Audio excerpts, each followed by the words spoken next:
petit déjeuner politique. 7h42, c'est le petit déjeuner politique de Christian Estrosi, qui est maire Les Républicains de Nice. Bonjour Christian Estrosi. Bonjour. Vous serez au congrès des maires tout à l'heure où Emmanuel Macron est attendu. Vous êtes vice-président de l'association des maires de France, à côté de François Baroin. Le président, hier soir, lors d'une remise de décoration à quelques élus, est revenu sur les gilets jaunes. Alors, il a dénoncé le nihilisme de la violence de ceux qui, selon lui, ont perverti ce mouvement des gilets jaunes. Et il dénonce également les voix qui se taisent et deviennent complices. Qu'est-ce que vous en pensez? Qui vise le chef de l'État, selon vous? En tout cas, je partage ses propos. Oui. Je suis totalement en phase avec cette affirmation du président de la République. Voilà, et je dis maintenant, ça suffit. Oui. Le mouvement des Gilets jaunes a fait son temps à l'automne dernier.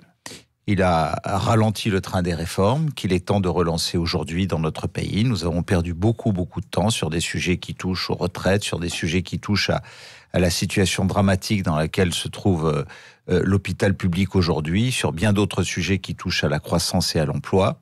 Et puis, lorsque l'on voit qu'il y avait presque plus de Black Blocs dans les rues, qui étaient là pour casser que de gilets jaunes authentiques samedi dernier, je dis que chacun a sa place dans les formations politiques, dans la représentation syndicale, dans le mouvement social ou encore chez les élus locaux, a le devoir de dire que ça suffit. Oui, mais est-ce que ça va pas revenir comme un boomerang aussi à partir du 5 décembre avec la grande grève qui est annoncée et les gilets jaunes qui pourraient rejoindre d'ailleurs aussi les syndicats? Continuons comme ça. Il ne faudra pas se plaindre que le chômage monte. Il ne faudra pas se plaindre que la France perde de l'attractivité. Oui, mais il y a un fossé qui se creuse selon certains aussi, et notamment des gilets jaunes, entre des catégories qui vont bien et puis d'autres qui galèrent de plus en plus. Et on n'a pas répondu, selon eux, aussi à leur misère sociale, Christian Estrosi. Mais pour répondre à une misère sociale qui est une réalité, oui. Parce que la fracture est de plus en plus importante. Et vous posez cette question le jour où ceux qui peuvent le mieux répondre, si l'État leur fait confiance, ce sont les maires de France à ces sujets notamment. Encore faut-il que nous puissions faire les réformes qui apportent plus de justice et d'équité sociale. Or, plus vous avez un mouvement qui paralyse le pays, et moins vous faites les réformes nécessaires. Donc, il y a un moment où, à partir du moment où le gouvernement s'engage, je vois ce qui est annoncé ce matin sur le risque des déficits de nouveau à partir de 2025 sur les retraites, si on ne fait pas la réforme aujourd'hui, on va aller dans le mur. Et là vous dites au gouvernement, maintenez le cap, quoi, faites la réforme, quoi. Mais c'est pas maintenir le cap, c'est qu'on a perdu le cap. Oui. On a perdu le cap. Il y a eu un début de présidence Macron avec des réformes structurelles dont la France avait besoin et que la droite dont je suis issu proposait elle-même aux élections présidentielles. Je pense au Code du travail, je pense à l'ouverture à la concurrence pour la SNCF, je pense à bien d'autres sujets. Puis d'un coup, tout ça a été freiné, voire stoppé. Il est temps de reprendre le rythme des réformes structurelles dont notre pays a besoin. Après, on peut être d'accord sur le fond ou pas, et ça sera au Parlement d'en débattre, et aux formations politiques de jouer pleinement leur rôle. Mais il est urgent de reprendre ce rythme des réformes, là où la France est en train de perdre de la compétitivité par rapport à ses autres partenaires européens. Oui, vous pourrez lui dire lors du congrès des maires aujourd'hui, parce que vous allez le croiser, Emmanuel Macron. Qu'est-ce que réclament les maires aujourd'hui? Parce que vous avez dit, vous disiez là à l'instant, on veut peut-être plus qu'on nous fasse plus confiance, quoi. Mais c'est-à-dire, confiance sur quoi, les maires? Vous savez, les communes de France, pour moi, c'est la France des solutions. Tous les problèmes dont on parle, une grande partie d'entre eux passent aussi par la manière dont les maires peuvent apporter des réponses. Je dis à l'État, tout ce que vous ne voulez pas ou vous ne pouvez pas, laissez-le nous faire. Et là, par contre, c'est sans doute ma part de désaccord profond, c'est qu'on continue aussi à faire des réformes sans mettre les maires au cœur de ces réformes. Il y a l'exécutif, il y a le Parlement. À quel moment les maires sont-ils consultés alors que c'est nous qui avons en charge... je suis à tête d'une commune où nous exerçons 163 métiers avec 15 000 fonctionnaires. 163 métiers, c'est-à-dire que j'administre la vie de tous les jours d'hommes, de femmes et d'enfants, où je vois tous les problèmes de la société qui défilent. Et je ne suis jamais consulté sur la manière dont on doit réformer les choses pour permettre à l'État de régler des problèmes. 70% de la commande publique dans notre pays, ça passe par les communes. Oui. C'est-à-dire que de toute façon, si on veut un retour à la croissance et à l'emploi, il faut nous faire confiance. Oui. En matière de sécurité, qui est un vrai sujet, je crois savoir que le président de la République s'exprimera sur ce sujet cet après-midi. Vous innovez beaucoup à Nice, hein, bien souvent, la reconnaissance faciale, etc. Vous avez la police municipale, l'armée, et vous voulez qu'on aille plus loin encore? J'animerai ce matin d'ailleurs au Congrès des maires une conférence débat sur la sécurité et le rôle des maires dans la sécurité et dans la gestion de leur police municipale. Je suis président de la commission nationale consultative des polices municipales. Aujourd'hui, qu'on nous fasse confiance là aussi dans ce domaine et qu'on ait droit à l'information, notamment en matière de police de l'environnement. Oui, on peut mettre des PV à 135 €, à 250 € pour les nuisances sonores, pour les déchets, pour les encombrants, pour tout un tas d'incivilités qui ne cessent de monter dans nos communes. Mais derrière, ni le vrai pouvoir de police, ni le pouvoir judiciaire n'est là pour nous seconder et nous accompagner.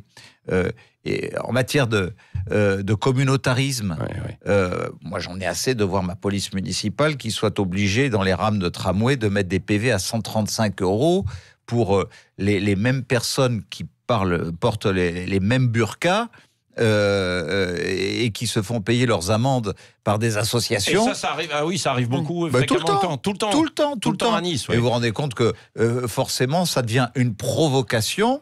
Il y a un moment où je demande à ce que ça sorte du domaine contraventionnel pour entrer dans le domaine du délit. Les provocations sur les établissements de nuit dont tout le monde se plaint qu'à 3h du matin, on sort ivre-mort et qu'on fasse du tapage nocturne, et on dit « Alors, monsieur le maire, qu'est-ce que vous faites? Qu'est-ce que vous attendez pour faire quelque chose ?» Et lorsque je demande une fermeture administrative, ni le procureur de la République, ni les représentants de l'État en place ne m'accordent la demande que je fais. Je veux le pouvoir de police. Je veux le pouvoir de police pour prendre la décision moi-même. On a l'impression que vous n'avez plus de pouvoir, les maires. C'est quand même pas vrai. Vous avez du pouvoir. Mais nous avons un pouvoir sur la circulation, sur la voirie, sur le stationnement, sur un certain nombre de sujets majeurs, sur la manière dont nous administrons les grandes fonctionnalités de la cité, mais nous pourrions être tellement plus performants sur la mobilité, qui est un sujet majeur. Aujourd'hui, en matière environnementale, je regrette là aussi que dans notre relation avec l'État, nous n'ayons pas la possibilité. On nous dit qu'il faut 0 empreinte carbone. Bien sûr, à 2050. Mais moi, je la veux tout de suite, la 0 empreinte carbone. Et pourquoi, alors que j'ai des poids lourds qui partent de Croatie pour aller livrer en Espagne et qui n'ont pas à contourner ma ville, je ne peux pas avoir un pouvoir de fixer moi-même une écotaxe et d'interdire le contournement de ma ville par ces poids lourds qui ne rejettent que des particules fines et des CO2. Je veux ce pouvoir. Oui. Vous inspectez justement les ponts de votre commune dans l'agglomération, puisque ça nous rappelle malheureusement le triste drame d'hier à Mirepoix-sur-Tarn. Bien évidemment, et si nous n'entretenions pas les tunnels, les infrastructures qui relèvent de notre compétence, donc les voiries métropolitaines, bien sûr, par exemple, le réseau autoroutier ne dépend pas de nous, mais toutes les autres voiries dépendent de nous. Et il y a des commissions d'État qui sont là pour contrôler si nous nous conformons à leur entretien et à leur mise aux normes régulières. Est-ce que vous avez l'impression qu'Emmanuel Macron écoute maintenant et entend le pays, et notamment les maires? J'ai le sentiment qu'il les entend, qu'il parle. Moi, personnellement, je dois dire que dans cet échange, il y a eu beaucoup de choses positives au bénéfice de ma propre ville. Aujourd'hui, nous sommes avec le ministère de l'Intérieur en train d'élaborer le concept du premier hôtel de police de France où soient mutualisés à l'intérieur les services de la police nationale et les services de la police municipale, un grand centre de supervision urbain. Je vous prends cet exemple parce que pour tous ceux qui se plaindraient de ne pas être entendus par le gouvernement ou par l'État, c'est un sujet sur lequel je suis entendu. Il y a un autre sujet qui touche à un lieu communautariste qui est une mosquée financée par l'Arabie Saoudite dont je demande la fermeture. Je n'ai pas gain de cause sur ce sujet. Je dois dire que j'ai un désaccord avec le gouvernement. Et ma part de liberté de maire, c'est justement de ne pas être instrumentalisé par un parti politique, d'être libre au nom de tous mes concitoyens pour dire ce qu'il y a de bon et ce qu'il y a de moins bon dans mes relations avec le gouvernement. Communautariste, les listes communautaristes, justement, vous êtes contre ? Mais totalement. Et je demande là aussi au gouvernement de prendre des dispositions parce que c'est contraire à la Constitution pour que les préfets refusent le dépôt de ces listes. Le chemin est libre maintenant pour vous, Christian Estrosi. Éric Ciotti s'est retiré, il va travailler avec vous ? Mais le chemin n'est jamais libre. Il va travailler avec vous Une élection est une élection. Et naturellement, j'ai vocation à travailler avec le conseil départemental des Alpes-Maritimes, qui n'a pas toujours été à 100% aux côtés des projets de la ville de Nice ces 2 dernières années.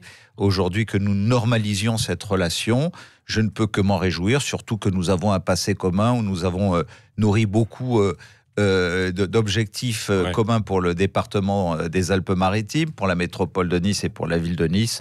Donc je me réjouis de cette normalisation. Main dans la main, Éric Ciotti, Christian Estrosi alors. Mais vous savez, dans la vie politique, en tout cas, moi je suis ainsi fait, je privilégierai toujours l'intérêt général. Donc je préfère oublier ce qui a pu fâcher pour me consacrer aux défis d'avenir et à nourrir des aspirations qui sont celles de mes concitoyens. Donc, ils préfèrent, je pense, nous sentir travailler pour une cause commune plutôt que de nous quereller au quotidien. Le soutien de la République En Marche ou pas ? Je ne sollicite le soutien de personne. Je dis simplement que je serai libre de bâtir ma liste comme je l'entends. Je suis membre des Républicains. Je veux les meilleurs sur cette liste pour servir ma ville, comme je l'ai toujours fait. Et il y aura sur cette liste des représentants d'En Marche, des représentants des Républicains, des représentants du MoDem, des représentants de l'UDI et beaucoup de représentants de la société civile. Et c'est ça aussi l'esprit d'ouverture dans lequel j'entends administrer sur les Républicains. Quel état de santé des Républicains ? François Baroin pourrait être le candidat pour 2022 ? Écoutez, ça sera aux Républicains d'organiser leur mode de désignation du candidat. Aujourd'hui, François Baroin est président de l'Association des maires de France. C'est un très bon président aux côtés duquel je suis très heureux de travailler dans l'intérêt des communes de France. Christian Estrosi, le mot de la fin avec Cécile de Ménibus. Je vais revenir sur cette vidéo qui fait polémique autour des propos du préfet de police de Paris, Didier Lallement, face à une manifestante ce week-end. Est-ce que la réflexion est adaptée dans cette situation ? Est-ce qu'une démission est envisageable ? Vous pouvez me rappeler cette réflexion ? La réflexion de dire qu'on n'est pas dans le même camp face à une manifestante des Gilets jaunes. Si c'est tout simplement pour reprocher à quelqu'un de taper sur la police, je serai toujours du côté de la police et pas de ceux qui tapent sur la police. Manifester, c'est un droit constitutionnel. Mais c'est pas le droit de casser, c'est pas le droit de se faire du flic, c'est pas le droit de casser les vitrines. En l'occurrence, c'était pas une casseuse, puisqu'elle dit qu'elle était là juste pour manifester. Mais c'est vrai que l'attitude qui est visible dans la vidéo du préfet est un peu dérangeante. Je n'ai pas vu cette vidéo. J'ai du respect pour le préfet qui a à faire face à une situation extrêmement complexe. Sincèrement, quand on a vu les images des casseurs et des Black Blocs, puisque c'était eux, et à cet égard d'ailleurs, qu'il me soit permis de réitérer le fait que je réclame encore une fois la reconnaissance faciale, parce que tous ces Black Blocs, ils sont identifiés. Ils sont tous fichés. Vous auriez la reconnaissance faciale sur les systèmes de vidéo, on aurait pu tous les boucler avant de les laisser casser. Mais en tout cas, dans le contexte et le climat dans lequel est montée en proportion la journée de samedi dans Paris, je peux comprendre qu'à un moment, il y ait le préfet qui est en charge la sécurité et la protection des personnes et des biens à Paris, qui ait pu avoir un mot qui ait été mal interprété. Mais en tout cas, je ne l'accuserai pas et je ne demanderai pas sa démission. Je sais combien la tâche est difficile. Vous craignez le 5 décembre d'ailleurs, ou pas ? Juste... En tout cas, je dis que si le 5 décembre se fait dans un esprit républicain, c'est-à-dire le droit de manifester pour faire valoir des revendications, c'est une chose. Si c'est simplement pour, une fois de plus, paralyser, bloquer, empêcher, y compris le service minimum de pouvoir jouer à plein pour que la France puisse à minima fonctionner normalement, dans ce cas-là, je le redouterais. Merci Christian Estrosi, maire LR de Nice, était l'invité ce matin de Sud Radio. Et dans quelques minutes, on reviendra sur l'accident dramatique et l'effondrement du pont de Mirepoix-sur-Tanne. Restez avec nous, il est 7h58, c'est le Grand Matin Sud Radio. 5h-10h, le Grand Matin Sud Radio.